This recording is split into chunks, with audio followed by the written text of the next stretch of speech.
tá? Então, irmãos, nós vamos falar sobre teologia. Eu entreguei para os irmãos cada uma apostila para os irmãos estarem dando uma estudada. Irmãos, a teologia, ela é muito criticada, rejeitada por muitos crentes ainda, por muitos cristãos. Porque o povo lá de fora, eles não se preocupam, né? Aqueles que não conhecem. Muitos crentes dizem, para que eu vou estudar? Para que eu vou estudar a teologia? Mas nós temos que nos aprofundar. Amém? Tá? Então, nós devemos saber o que é teologia. O que é teologia? Teologia, né? Uma definição preliminar de teologia é o quê? Olha só, é o estudo ou a ciência de Deus. Então, fazer teologia é estudar sobre Deus. E não estudar o próprio Deus, irmãos. Porque não tem como estudar a Deus, amém?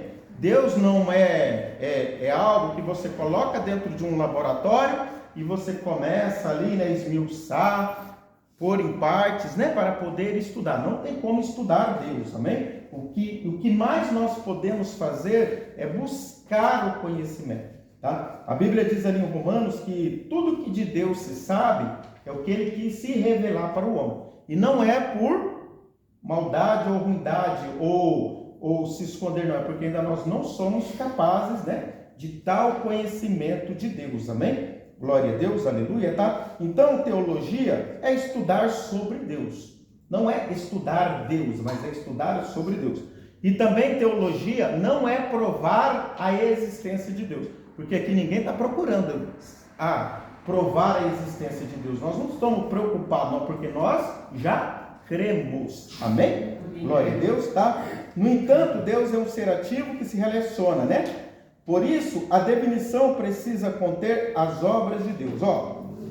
Portanto, teologia é um estudo da pessoa e da obra de Deus, tá? Aleluia! E onde podemos conhecer sobre a pessoa e a obra de Deus? Na onde, irmãos? Né? Isso, na Bíblia, na teologia, nas Sagradas Escrituras, né? Glória a Deus. Está até grifado de preto aí embaixo, aí, Teologia é o estudo da pessoa e da obra de Deus, como revelado pelas Sagradas Escrituras. Amém? E de onde surgiu a palavra teologia? A palavra teologia em português, ela se deriva do grego. Amém? Glória a Deus.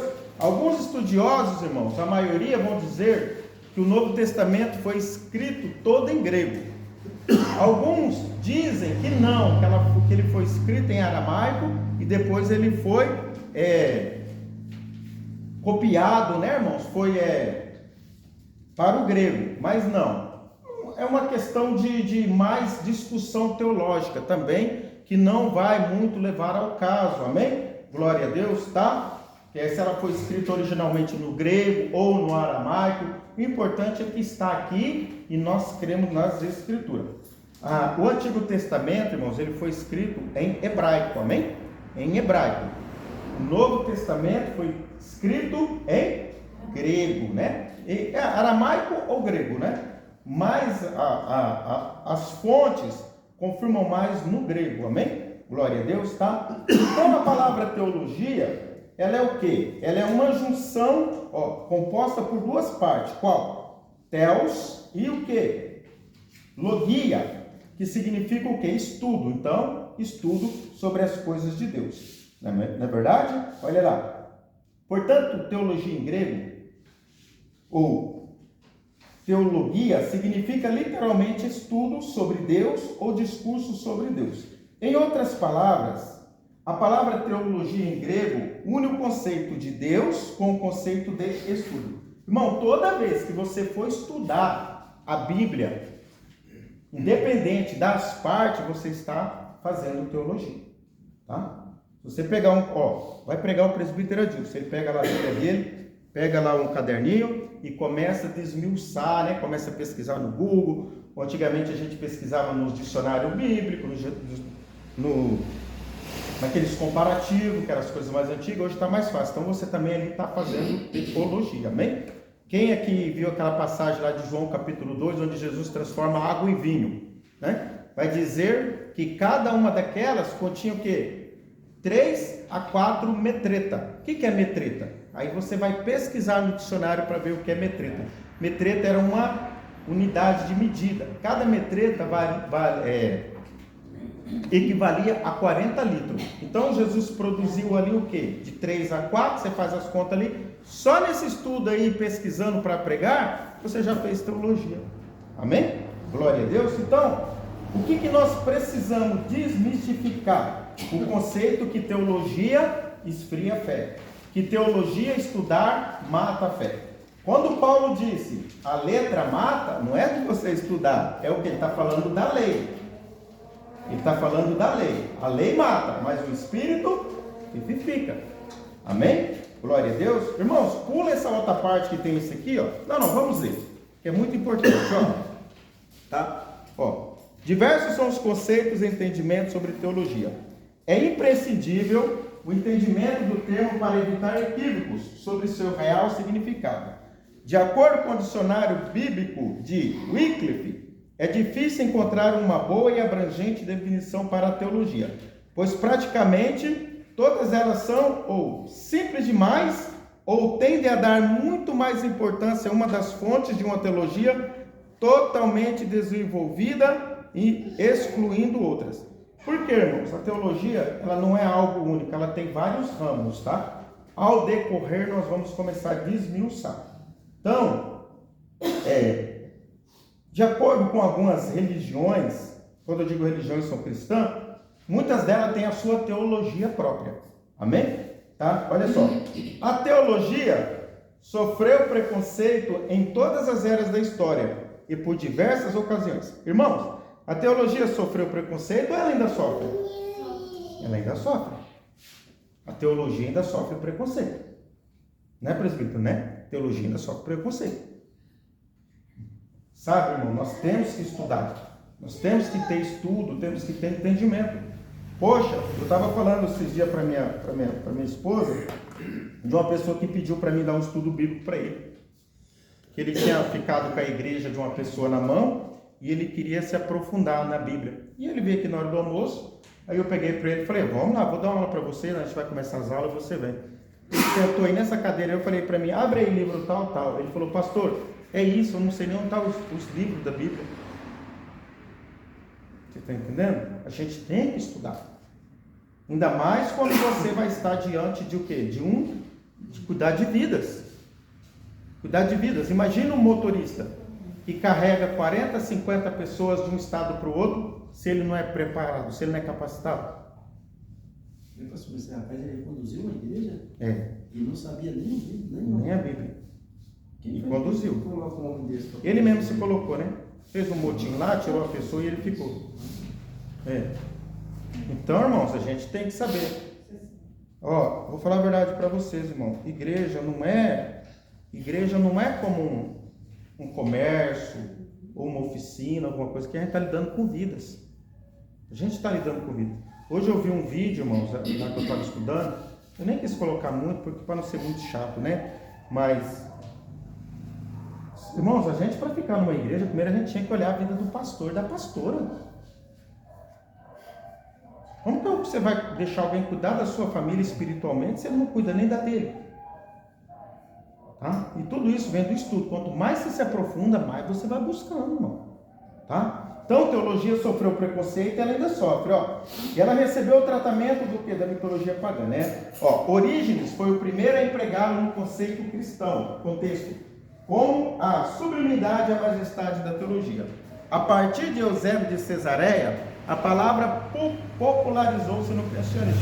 Irmãos, esse Eusébio de Cesareia aqui foi discípulo, sabe de quem? Do apóstolo João. Tem até filme dele, tá, irmãos? Você pode pesquisar lá, é de graça no YouTube, você pode assistir.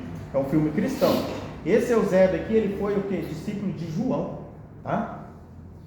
Ó, a teologia não foi criada por si mesma, no sentido que a revelação e a fé tenha na criado ou construído, né? Então ela não foi criada assim, um homem chegou e criou, não. Ela se cria ao longo dos anos. A teologia, na verdade, irmãos, ela vai o quê? Se aperfeiçoando e criando cada vez mais corpo cristão, amém? Mais sabedoria, amém? Ó, especialmente corpo de doutrinas estabelecido por alguma igreja ou grupo. Ó, olha só, vamos voltar lá, ó. uma definição lexa diz um corpo de doutrina acerca de Deus, né? Incluindo seus atributos e relações com o homem. Ó, especialmente aquele corpo de doutrina estabelecido por alguma igreja ou grupo religioso em particular. Irmãos, uma das consideradas uma das melhores teologias que existe é a teologia pentecostal das Assembleias de Deus. Só que ela, irmãos, não é a única que tem. E até porque, quantos anos tem a Igreja Assembleia de Deus no Brasil? 100 anos, né? 100 e poucos anos. Quanto tempo tem o cristianismo? 2025 anos. Nós não podemos pegar uma teologia de 100 anos e dizer que ela é a única, a verdadeira e a correta. Ela tem 100 anos, mas o cristianismo tem 2000 anos. Mas ela não deixa de ser importante também. Tá? Ó, virando a folha, vamos para cá. Ó, essa parte aqui, ó. Tá? Ó, a teologia é o estudo de Deus e das relações entre Deus e quem? E o universo? Não, e a criação, tá? A teologia é o estudo de Deus e a relação entre Deus e o quê? E a sua criação. Quando fala universo, fala de criação, tá? Ó, frequentemente baseado em textos religiosos e... Isso, quem quiser pode marcar essa palavra tradições, porque isso aí é muito importante na teologia, tá? Ó, baseado em textos religiosos e tradições. Ela busca entender a natureza de Deus, a experiência religiosa e o impacto da fé na sociedade. Em termos mais simples, a teologia é a análise e interpretação de crenças, doutrinas e práticas religiosas, frequentemente utilizando a fé como ponto de partida para o conhecimento. Características principais da teologia. A teologia explora a natureza de Deus, suas características e ações, buscando compreendê-la através de diferentes perspectivas religiosas. O estudo da relação entre Deus e o universo, ou a criação, tá? Eu não gosto muito, irmão, eu particular, de falar universo, gosto de falar criação, tá? Mas cada um pode dizer, não é errado dizer universo, eu gosto de falar de criação, porque Deus criou tudo que existe, amém? Ó, porque às vezes fala de universo, a pessoa está imaginando o cosmos, as galáxias, os planetas, amém? Tá? E Deus criou tudo. Ó, a teologia investiga como Deus se relaciona com o mundo, a criação e a humanidade, analisando o impacto da fé e das práticas religiosas na sociedade. Isso aqui lá na frente vocês vão ver como que é importante isso aqui, ó. Base em textos sagrados e tradições. Irmãos, tem como fazer teologia a partir dos textos bíblicos e a partir das tradições religiosas, amém? Tá? Das tradições, tá? O que é uma tradição? É aquilo que você aprendeu do seu pai, aprendeu dos mais antigos, amém? Tá? Depois nós vamos falar mais sobre tradições. A teologia frequentemente se baseia em textos religiosos, como a Bíblia, no cristianismo e em tradições e práticas religiosas. Olha aí, o autor desse estudo, ele enfatiza muito isso, que a teologia, ela se baseia muito nos textos bíblicos, nas tradições e nas práticas religiosas. Fazer teologia usando só a Bíblia é bom? É bom. Só que vai faltar um pouco mais, porque nós também podemos complementar com as tradições, tá? Que veio dos antigos. Porque tem os livros de história, ele vai contar a história. Mas sabemos que além do que está escrito, a pessoa viveu mais coisas, né, irmãos? As pessoas viveram mais coisas. Como a mulher samaritana. Quando Jesus encontra ela no poço e ela se converte, para nós acabou ali. Não acabou o papel dela? Não acabou? Para nós acabou o papel dela. Mas ela não acabou, ela continuou. A tradição bíblica vai dizer que aquele Filipe que batizou o eunuco, que foi depois foi para Samaria, a tradição vai dizer que ele casou com ela. Olha aí. Vai dizer que ele casou com ela, com a samaritana. Mas isso é uma tradição, tá? Você não vai encontrar isso na Bíblia, pelo amor de Deus, tá? E também não estou dizendo algo que não foi estudado. Tem livros. Eu tenho muitos livros, irmãos, chama os pais da igreja. Chamados pais da igreja, como Eusébio e esses outros, como Agostinho também, tá? São pessoas que viveram 200, 300 anos depois de Cristo, tá? Ó, vamos pular para cá, ó. A teologia possui, agora nós vamos começar a entrar na área que nós queremos, ó. A teologia possui diversas áreas de estudo. Então, o que é a teologia? Eu queria ter um quadro aqui. O que é a teologia? Imagine uma árvore. Tem um tronco e tem o quê? Tem os seus galhos, né? Tem os seus galhos. Então, a teologia é uma árvore cheia de galhos. Cada galho dela é o quê? É um ramo, é um tipo de estudo. Amém? Olha lá, ó. Geralmente dividida em 4 ramos principais. Olha lá. Teologia bíblica, teologia histórica, teologia sistemática, que é o qual que nós vamos nos aprofundar, e teologia prática, tá? Cada uma dessas áreas foca em diferentes aspectos do estudo da fé e da religião, como a teologia sistemática sendo subdividida em áreas como teontologia, cristologia, pneumatologia, etc. Então você imagina uma árvore cheia de ramos. Aqui disse 4, mas tem mais, tá? E desse, vamos supor, um desses 4 tem a sistemática. Dessa sistemática, dentro do galho dela, o que tem mais? Tem aquelas, as folhas, os galinhos, que vai ser teontologia, cristologia, onde nós vamos nos aprofundar nisso aí. Tá? Nós vamos pegar um ramo da teologia, que é a sistemática, e vamos nos aprofundar. Tá? Nós vamos aprender sobre Deus, a teontologia, a cristologia, uma de cada vez. Porque, irmãos, quando você conhece alguém intimamente, você pode esperar mais dele e você pode dar mais para ele. Amém? Por que muitos não vêm mais para a igreja, irmão? Porque caíram em pecado e têm medo de Deus. Como Adão pecou e correu de Deus, né? Davi fez ao contrário, pecou e correu para Deus. Ah, Davi conhecia Deus mais do que Adão? Às vezes sim, às vezes não. Tá? E nós vamos ver isso aí também, tá? Olha lá. Ramos da teologia. Teologia bíblica. Estuda a Bíblia como fonte primária da revelação, analisando seus livros, autores, contextos históricos e temas centrais. Olha isso aqui, irmãos, ó. Teologia histórica. Investiga o desenvolvimento histórico da teologia ao longo do tempo, examinando as ideias e sistemas teológicos de diferentes períodos e movimentos religiosos. Teologia histórica, irmãos, tem teologia geográfica também, tá? Tem teologia histórica, tem teologia geográfica. Veja só, lá em Israel vive aquela guerra que não acaba nunca, né? Mas por quê? Porque tem um pano de fundo histórico naquilo ali. Tem um pano de fundo histórico naquilo ali. Para ver, o Irã está 2.000 quilômetros longe de Israel e um joga bomba no outro. Eles não são nem inimigos um do lado, nem vizinhos são. Mas por quê? Você estudando a história, fazendo teologia histórica, você consegue entender por que o Irã quer destruir Israel. Não é de agora que ele quer. Quem já leu o livro de Esther? Não tem lá que Mardoqueu e aquele outro persa lá queria destruir todo o povo de Israel, e ali Esther conversou com o rei? Até que tem tal o mês de Adar, que é o mês do mês, que é um dos meses do calendário judaico, onde Deus deu o livramento para eles. Então, tem um foco nisso tudo aí.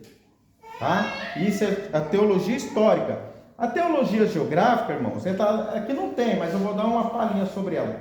Você estudando teologia geográfica, vamos supor, você vai pregar sobre Jesus caminha sobre as águas. O que você vai fazer? Você vai estudar a teologia geográfica. Você vai ver o mar da Galileia. Você estudando teologia geográfica, você vai ver que aquele mar não é um mar salgado, mas é um mar de água doce. Ele nasce lá no Monte Hermon, ele vem descendo. Olha o Monte Hermon. O Monte Hermon neva e depois a neve derrete.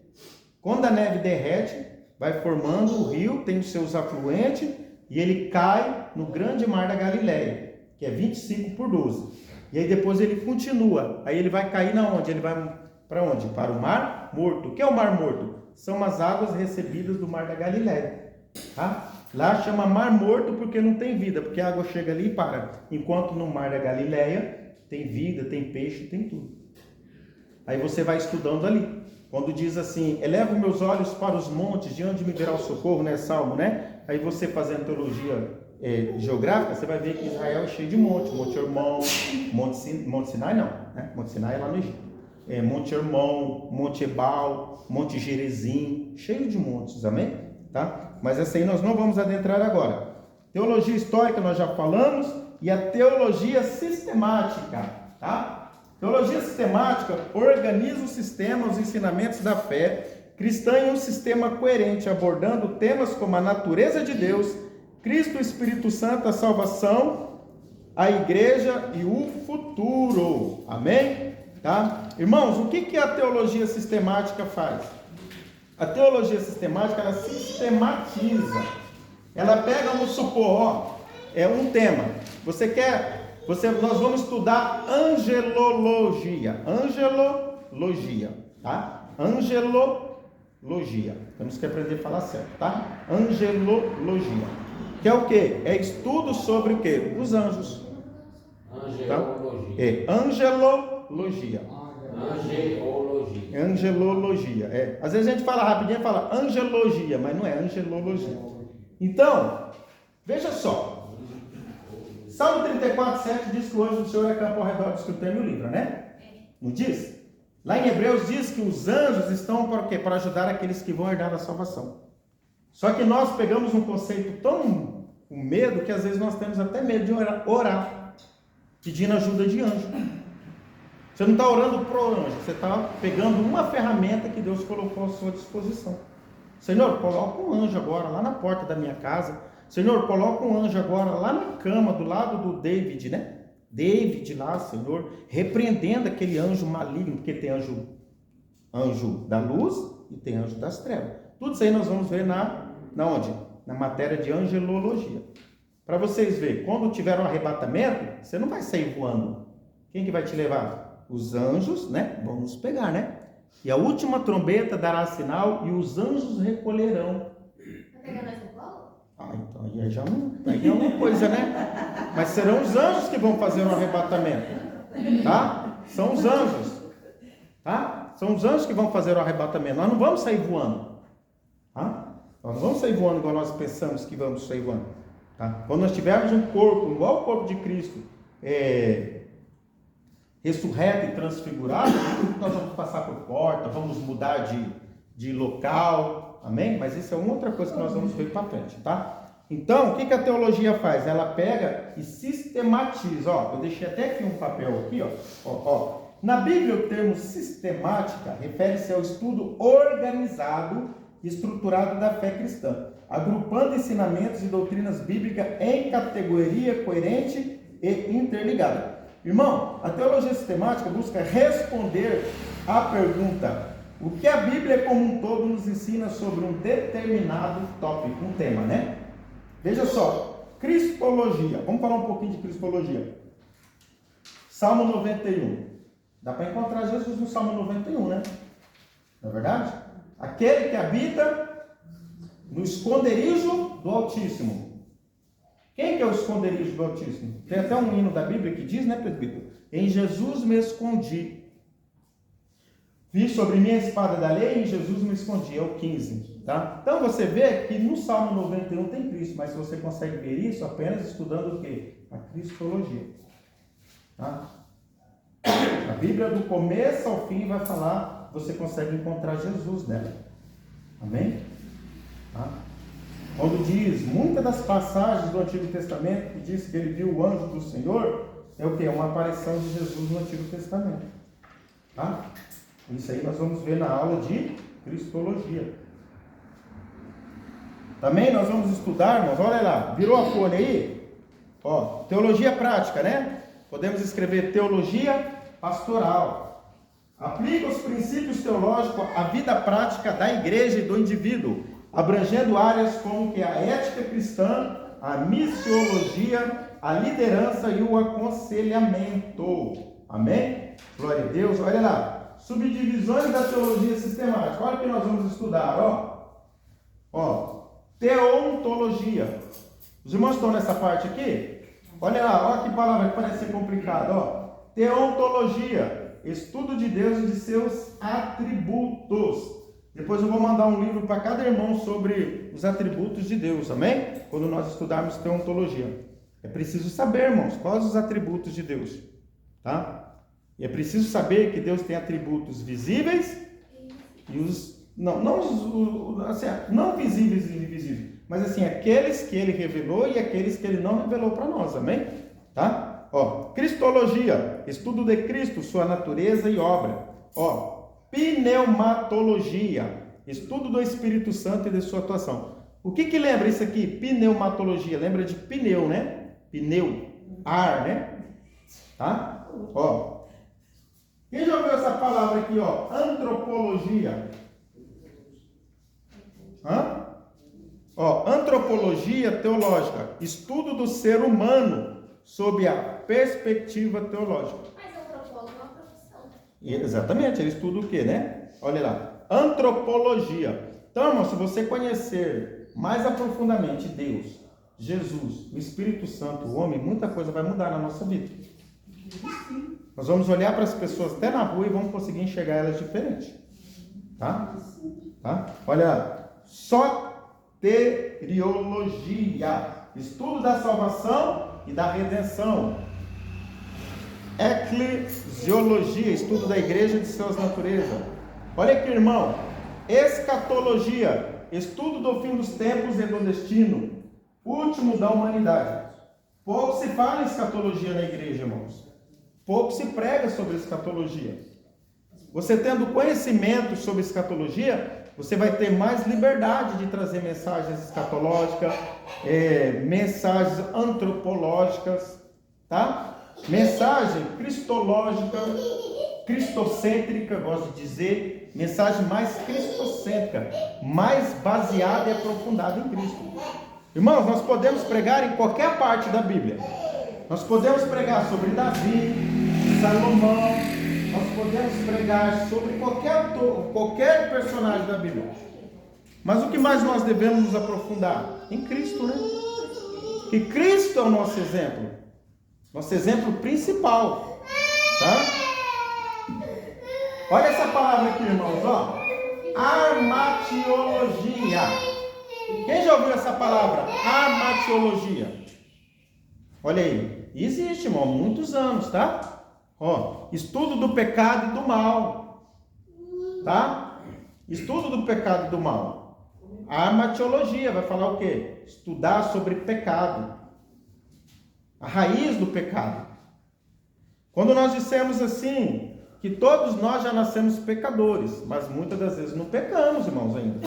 Estou dizendo de uma criancinha, né? Uma criança de 1 ano, 2 anos. Ela nasceu pecador, mas ela ainda não cometeu o pecado. Tá? Ela ainda não cometeu o pecado. Eu, particularmente, irmãos, ó, eu não concordo. Tem pessoas que falam assim, a criancinha que morreu foi direto para o inferno. Irmão, a pessoa não pode falar isso aí, ela não sabe. Isso é ignorância. Nem do adulto não sabe. Como você vai falar de uma criancinha que às vezes, né, 2 anos ou 1 ano, acometeu de uma enfermidade e ela não deu tempo dela crescer, não deu tempo dela ter entendimento. Nós não podemos fazer isso. Ah, pastor, mas diz que tem que erguer a mão e aceitar Jesus. Irmão, o que é impossível para nós, para Deus, nada é impossível. Tá? Lá no CI, né, a mulher falou, o rapaz tinha tirado a própria vida dele. Aí ela pegou e falou assim, ele foi pro inferno, coitado. Aí eu peguei e falei, não, o que é impossível para nós é possível para Deus. Falei para ela desse jeito. Olha só. Não é porque a gente não sabe, né? Ó, angelologia, tá? Ó, estudo dos anjos e de sua atuação. E demonologia, estudo dos demônios e de sua atuação. Irmãos, Pastor, como está escrito aí? aqui nesse aqui está escrito Angeologia. esse está escrito angeologia. Eu estudei com um professor uma vez, ele me ensinou a falar angeologia. Angelologia. Angelologia, né? Aqui está angeo. Angeologia esse aqui tá. Depois eu vou trazer esse outro. Depois eu vou trazer esse professor que falou, é até o Dr. Alderi Rocha, tá? Olha lá. Esse aqui tá angeologia. Estudo dos anjos e sua atuação. Olha lá. Estudo dos anjos e de sua atuação. Tudo que Deus criou tem um propósito, tá? Tudo que Deus criou tem um propósito. Ó, demonologia, estudo dos demônios e de sua atuação. É o estudo, né? Porque os demônios existem, né? Os demônios existem. tá?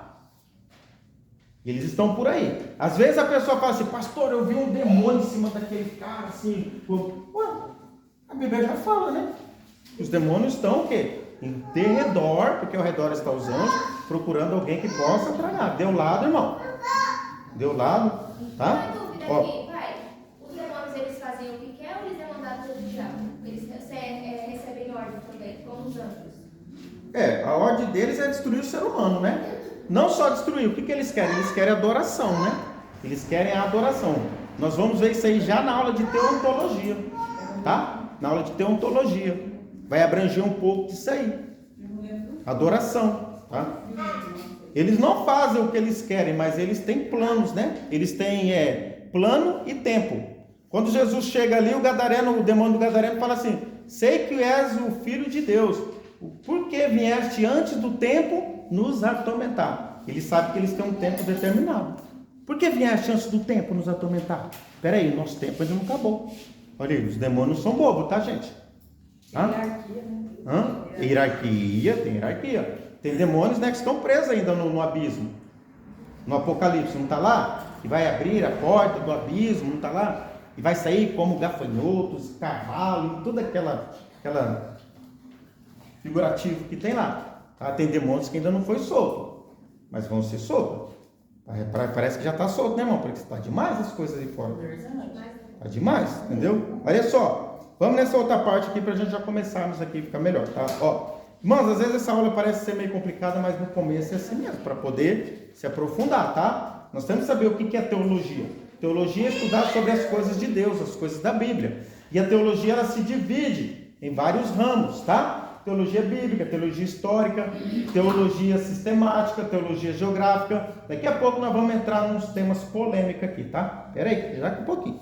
Pera aí, Ó, a teologia sistemática que nós vamos estudar, ela não examina cada livro da Bíblia como a teologia bíblica. Teologia bíblica é assim, vamos estudar o livro de Esther. Então nós comemos o livro de Esther. A teologia sistemática não. Se você vai estudar de anjo, você pode pegar anjo lá no livro de Esther, você pode pegar no Apocalipse, você pode pegar em João, você pode pegar em Josué, e você vai construindo um estudo, tá? Não é errado isso aí, tá, irmão? Não é errado. Tem pessoas que às vezes falam assim, mas você não pode pegar um versículo da Bíblia separado. Irmãos, até Jesus falou o versículo separado da Bíblia, irmão. Tá? A Bíblia, daqui a pouco nós vamos falar, a Bíblia é um livro de revelação progressiva. O que é uma revelação progressiva?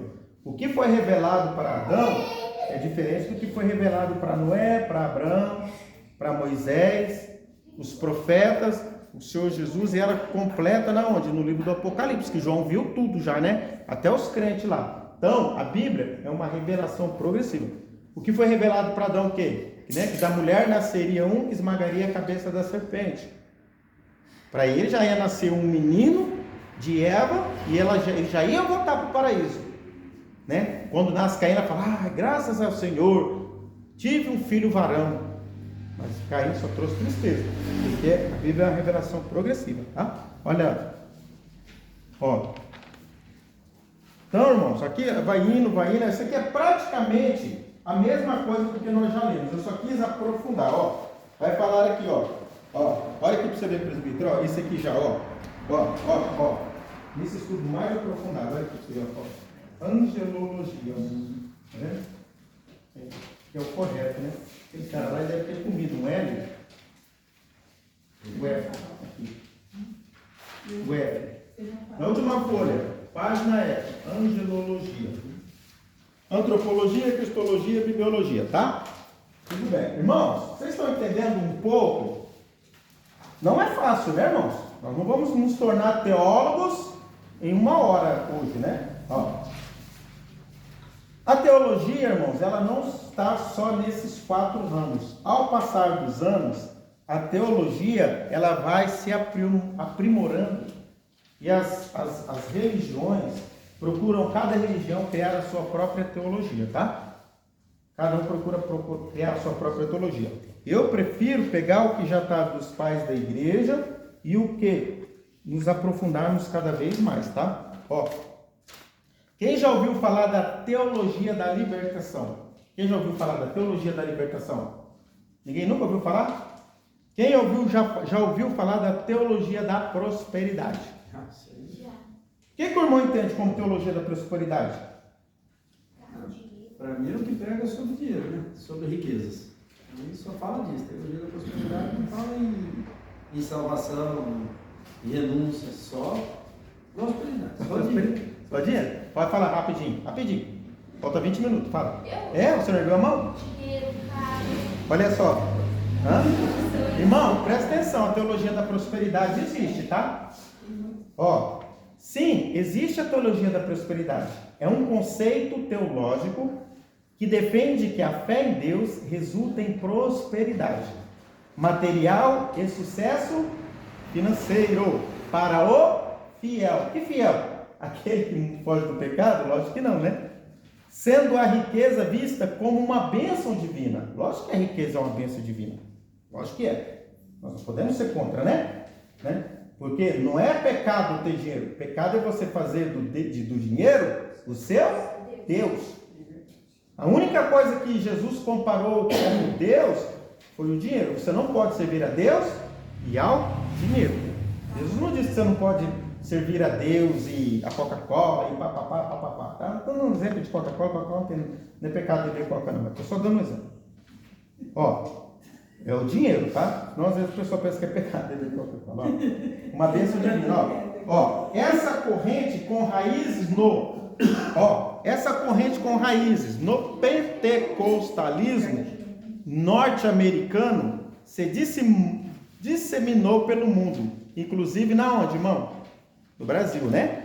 Ganhando adeptos e gerando debates sobre sua interpretação e aplicação na fé cristã. Então, irmãos, aonde começou essa teologia da prosperidade? Não foi, com o Edir Macedo, não foi com o Valdomiro, começou lá nos Estados Unidos, há muitos anos. Eles apenas o quê? Pegaram e aprimoraram, né? Por quê? Muitos, não eles, né, irmãos? Mas muitos para se darem bem, né? Tá? A maioria. Olha lá. A teologia da prosperidade, em sua essência, prega que a riqueza e a saúde são sinal de bênção divina. Ao contrário de doutrinas tradicionais que associam a vida da fé à humildade e a sacrifícios. Os seguidores são incentivados a adotar comportamentos e práticas específicas, como pagamento de dízimos e ofertas, acreditando que isso atrairá a prosperidade. Olha aí, irmãos. Onde que está isso aí, pai? Aqui, no meu papel. Estou falando de teologia da prosperidade, que ela também existe. Não quero que vocês se aprofundem, não. Isso aqui é só para vocês saberem que tem mais teologias, além das tradicional, que as pessoas vão criando a sua teologia. Tá? Eu poderia criar uma teologia. Qualquer um pode criar uma teologia. E eles usam a base bíblica para falar da teologia da prosperidade, tá? Olha lá, me perdi. Pagamento de dízimo e ofertas, acreditando que isso atrairá a prosperidade. Irmão, quanto mais você dizimar, mais Deus vai te abençoar. Quanto mais você ofertar, mais Deus vai te abençoar. Então, isso é uma prática da teologia da prosperidade. Muitos dizem que você só é abençoado quando você mais oferta. Tá? Olha lá. O que é a teologia da prosperidade? Nós já falamos, né? Aqui, Conceito central. Acredita-se que Deus deseja que seus seguidores prosperem materialmente. Irmão, isso é uma heresia. Isso é uma heresia, na verdade, a teologia da prosperidade. Eu posso falar com base bíblica, porque Jesus podia ter falado para o jovem rico: vai, vende tudo que você tem e traz para mim. E você vai ter em dobro. Jesus vai, vende tudo que você tem e dê para os pobres. Porque Deus sabia que o Deus dele era o dinheiro. Deus não disse isso para Nicodemos. Deus não disse isso para quem? Para Zaqueu, que também era rico. Jesus disse: hoje chegou a salvação nessa casa. Porque Zaqueu falou: mestre, se eu fraudei, eu vou devolver 4 vezes. Não porque ele era bonzinho, porque a lei manda, né? Se você roubou um carneiro, você vai pagar 4. Tá? O homem era estudado, Zaqueu, viu? Não é porque Zaqueu é bonzinho, não, porque ele sabia da lei. Se provar que eu roubei, eu vou pagar 4 vezes. E metade do que eu tenho eu vou dar para os pobres. Jesus diz: hoje chegou a salvação nessa casa. Jesus mandou ele vender tudo, mas Jesus sabia que aquele homem estava lá no Então, isso é uma heresia, ó. Acredita-se que Deus deseja que seus seguidores prosperem materialmente. E essa prosperidade é alcançada através da fé e de práticas religiosas específicas, né? Interpretação da Bíblia. Sim, a teologia da prosperidade interpreta passagens bíblicas de forma literal, vendo a riqueza como uma recompensa pela fé. Os fiéis são encorajados a ofertar, dizimar e adotar um comportamento que, segundo a teologia, trará bênçãos financeiras. Olha aí. Tá? A teologia da prosperidade tem sido criticada por promover o materialismo, afastar-se de ensinamentos bíblicos tradicionais sobre a humanidade e o sacrifício. Olha aí. E por utilizar a fé como forma de manipulação para alcançar objetivos materiais. Olha aí. A teologia da prosperidade tem suas raízes no pentecostalismo norte-americano, com expoentes como Oral Roberts. Irmãos, entra lá no YouTube e vê as pregações desse homem aqui para você ver. Qual é o nome dele? Oral Roberts. Eu acompanho muitas pregações dele, tá? Mas tudo começou com ele, não só com... É que, irmão, às vezes começa alguma coisa, um avivamento, sempre tem uns espertão, né? Vão lá e começam a mudar, tá? Não vamos pôr a culpa só nele não, mas ele também tem uma parte, tá? Mas ele foi um grande homem de Deus. Amém? Só segura aí. Ó, outro tipo de teologia que existe, irmãos. A teologia da libertação. O que é a teologia da libertação? Não é expulsação de demônio, não é nada disso, ó. É um movimento teológico cristão que surgiu na América Latina na década de 60.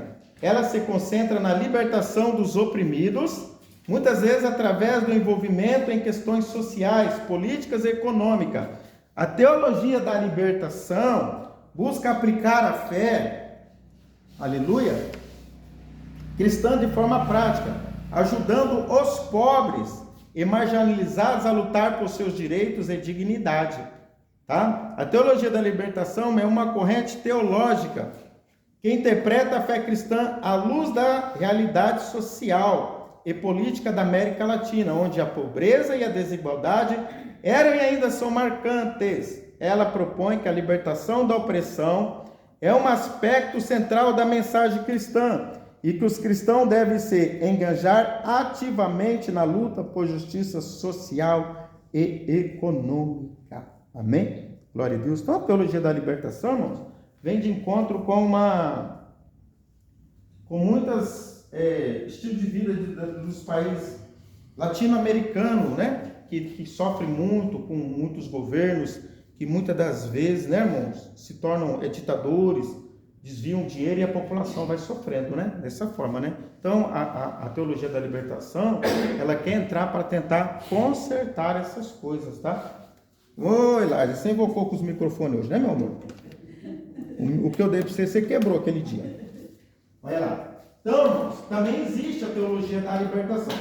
Mas nessa aula é bom a gente falar logo tudo o que é a teologia, o que existe, para nós nunca mais falarmos sobre isso, tá? Irmãos, quem já ouviu falar da teologia mariana? Não, ela existe, tá? Por isso que eu falo, cada religião pode criar a sua teologia. Quem criou a teologia mariana? Também conhecida como Mariologia. A Igreja Católica, né? A Igreja Católica criou a teologia mariana. Que fala sobre Maria? Sobre Maria. Olha lá, ó. É o ramo da teologia cristã que estuda a figura, o papel e a importância de Maria, mãe de Jesus na história da salvação e na fé cristã.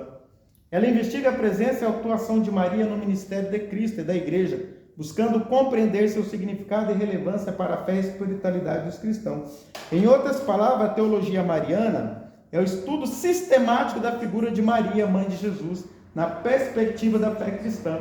Ela envolve análise dos textos bíblicos, tradições da igreja, doutrinas e ensinamentos relacionados a Maria, buscando compreender seu papel único na história da salvação e a sua relação com Cristo e a igreja. A Igreja Católica celebra a Assunção de Maria, onde ela foi elevada ao céu em corpo e alma. Quem já ouviu falar isso aí? Já ouviu falar, presbítero? Já ouviu? Alguém já ouviu? Alguém já ouviu? Ele está aqui, está aqui. Quem já ouviu falar isso aí? A teologia mariana, que a Igreja Católica criou, porque é da igreja deles, eles afirmam que Maria foi elevada ao céu em corpo e alma. Ela está hoje no céu. Já ouviu? E hoje ela está no céu em corpo e alma, do lado de Jesus. Praticamente, né? Mas não assim só arrebatada. Ela assunta ao céu, com vida. Ela não viu a morte, tá? No conceito da teologia deles. E se você faz parte, né, da Igreja Católica, você tem que crer e confessar isso aí, tá? Mas não tem nenhum estudo que fala da morte dela, não? Da morte? Não, ela não morreu para eles. Para ele, ela foi levada ao céu viva. Mas eu não tenho nenhum estudo do cristianismo. No cristianismo? Tem deles, né? Não tem túmulo, nada? Não, porque o que nós sabemos da irmã Maria, mãe de Jesus, é até ali na parte que ela diz assim, né? E fazei tudo o que ele mandar. Na multiplicação, né? E vemos ela também na pé da cruz.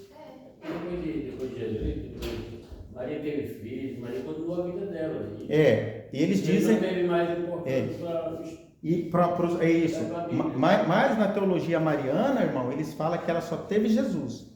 Que aqueles que estão lá, que Jesus diz, os meus irmãos estão aí, aqueles não, aqueles eram só filho de José. Tá? Não, irmão, pode falar. A Bíblia fala, né, que teve Judas, que era irmão de Jesus. Tiago. A teologia mariana vai dizer que quando José casou com Maria, ele já tinha aqueles filhos. Né? A teologia mariana, né?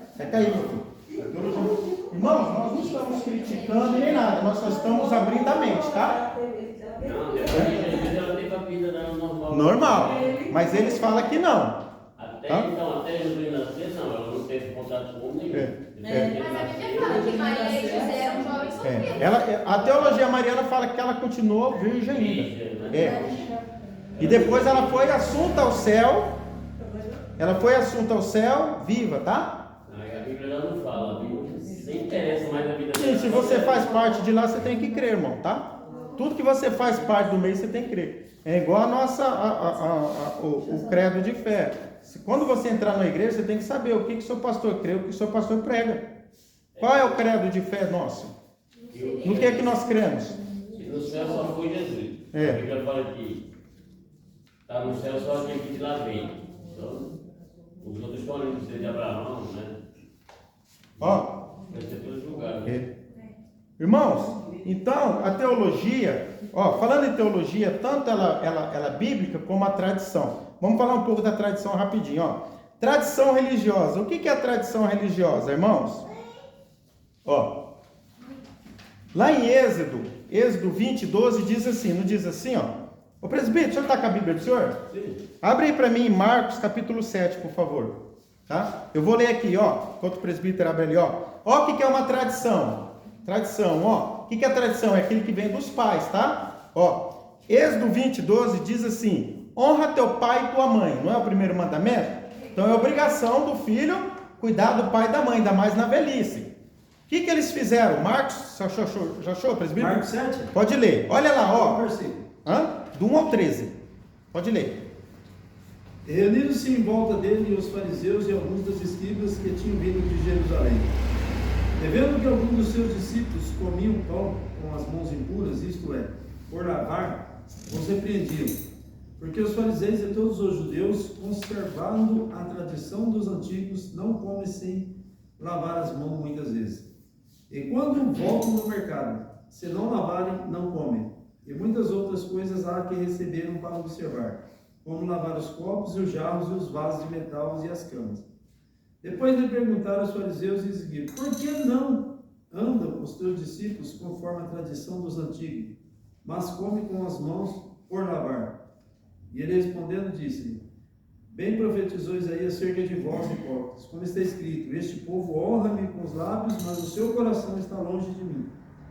Em vão, porém, me honram, ensinando doutrinas que são mandamentos de homens, porque deixando o mandamento de Deus, retendes a tradição dos homens, como lavar dos jarros e dos copos, e fazei muitas outras coisas semelhantes a esta. E dizia, bem invalideis o mandamento de Deus, para guardares a vossa tradição, porque Moisés disse, honra o teu pai e a tua mãe, e quem maldisser ao pai ou à mãe deve ser punido com a morte. Porém, vós dizeis, se um homem disser ao pai ou à mãe, aquilo que podeis aproveitar de mim é corban, isto é oferta ao Senhor. nada mais lhe deixais fazer por seu pai ou por sua mão, invalidando assim a palavra de Deus pela vossa tradição que vos ordenaste, e muitas coisas fazeis semelhantes a esta. Viu aí? Viu aí? Tá? Então, tinha um mandamento. Só que eles criaram uma tradição. Criaram, tipo, uma outra lei em cima daquela lei. Não uma lei, mas uma tradição. Tá? Vamos supor, de lavar as mãos, essas coisas, né? Então, você tinha que se purificar. Se purificar de todas as formas. Limpeza de fora, mas por dentro estavam todos podres, todos sujos, todos encardidos. Então, o que acontece? Eles mudaram a lei por causa da tradição. Nós, como servo do Senhor e como igreja do século 21, 22, sei lá, também adiantado, nós não podemos mudar as leis do Senhor por causa de tradição, tá? Eles mudaram aqui.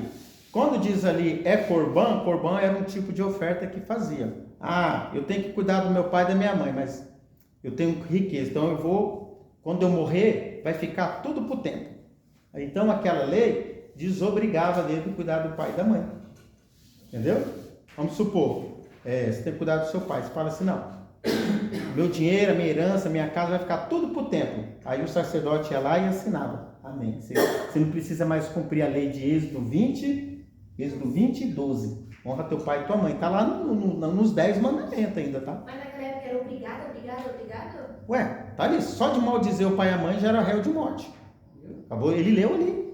Obrigado, leia. É a lei é de Deus, não é a lei do homem, não.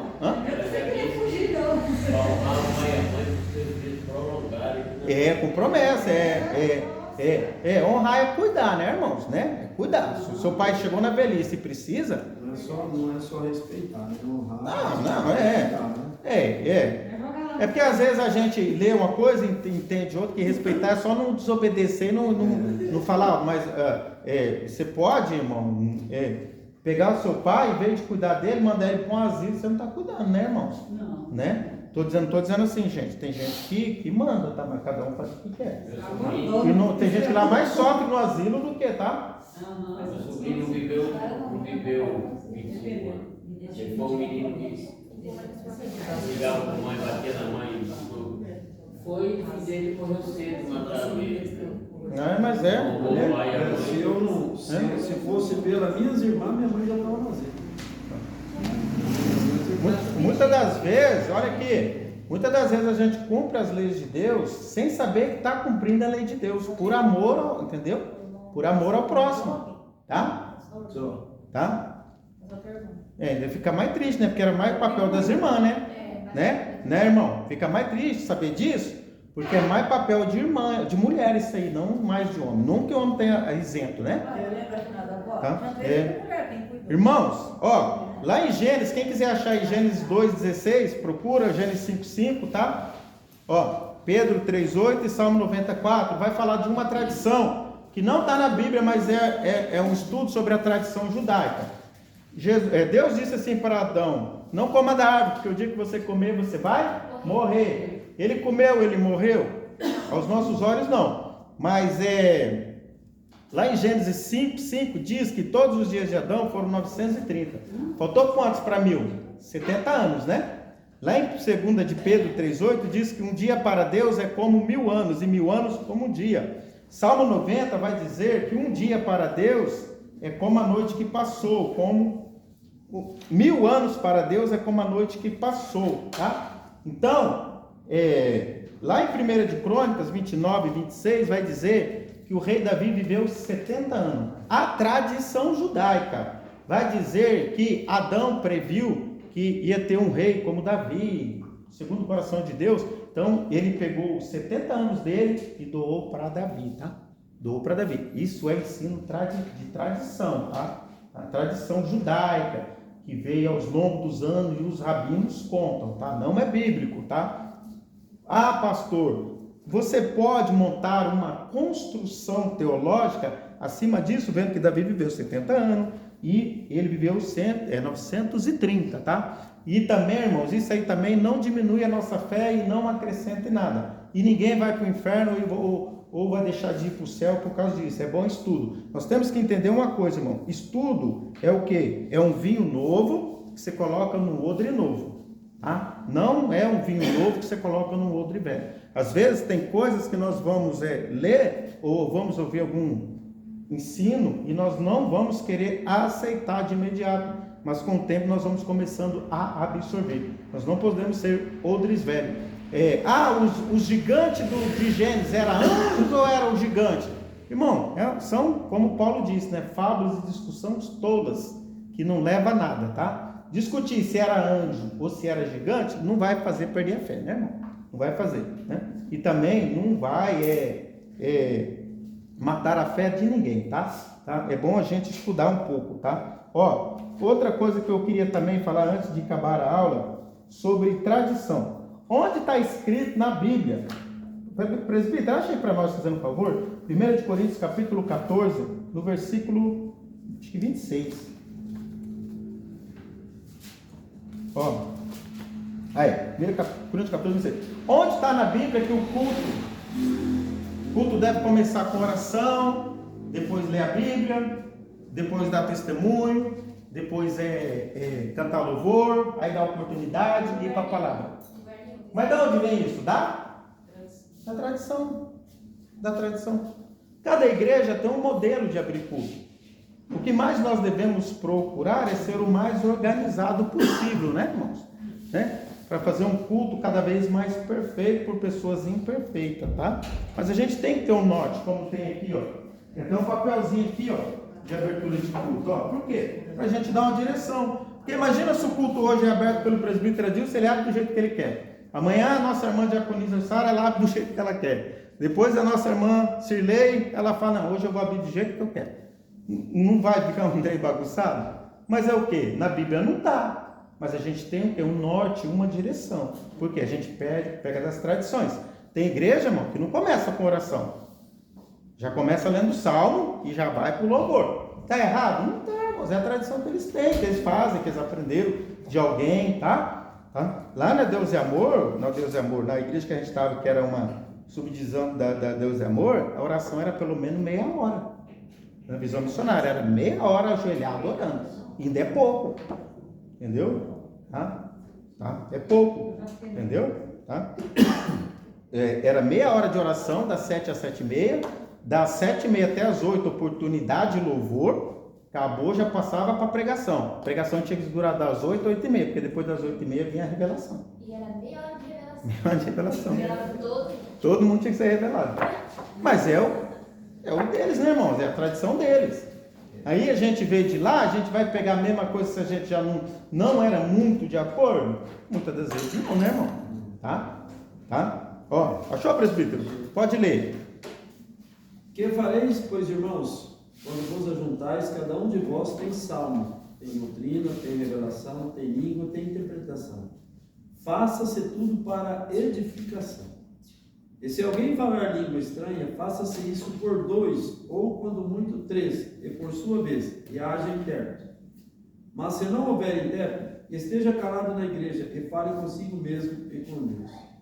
E fale 2 ou 3 profetas, e os outros jurem. Mas se a outro que estiver assentado for revelado alguma coisa, cale-se o primeiro, porque todos podereis profetizar uns depois dos outros, para que todos aprendam e todos sejam consolados. Tá vendo? Tá vendo? Tinha que ter organização. Se não se deixar, irmão, se não tiver organização, mas isso vem da tradição, né? Porque ninguém faz de acordo com o que está aí na Bíblia, desse jeitinho, né? Aí não pode fugir muito, tá? Paulo escreveu assim, que ele não aceitava que mulher falasse na igreja. Não fala? Aí alguém olha lá e fala, aí pastor, por que mulher está pregando? O que Paulo estava falando? Estava falando daquele conceito, daquele tempo, daquele exato que estava acontecendo naquela igreja. Por quê? Paulo chegou para pregar, ninguém entendia nada, ninguém sabia da palavra. Então Paulo estava lá pregando e estava lá a mulher de um lado, né? Igual na cristã, as mulheres de um lado e os homens do outro, né? Que até hoje eles trazem isso aí. Aí a mulher gritava lá pro outro assim, ô marido, fulano de tal, o que ele falou? Então se tiver alguma dúvida, pergunta pro seu marido na sua casa. Tudo tem isso. Tem uma passagem da Bíblia lá, irmão, eu tive que estudar e buscar a revelação de Deus, tá? Fala assim, não o homem que tem a cabeça coberta desonra o Senhor. Aí às vezes você vai na igreja, você vê um menino de boné ou de touca e fala, lá, está desonrando o Senhor. Mas aqui está falando de cabeça coberta, por quê? Se você estudar a história da igreja, você vai ver que quando Paulo estava na igreja, começou a pegar, vinha aqueles que adoravam os outros deuses, e ele tinha um jeito de adorar os deuses deles lá, que era com a cabeça coberta, tem aqueles capuz, tá? Então por isso que Paulo vai falar essas coisas, mano. Nesse mesmo versículo aqui, pastor, nesse mesmo capítulo, fala sobre o que você falou das mulheres. Isso. As mulheres estejam caladas. Aí o machismo teológico vai falar, né? Emprega isso daí, tem Então, vou igreja. pegar esse versículo, quando eu começar a falar demais, eu vou, faz favor, peraí um pouquinho.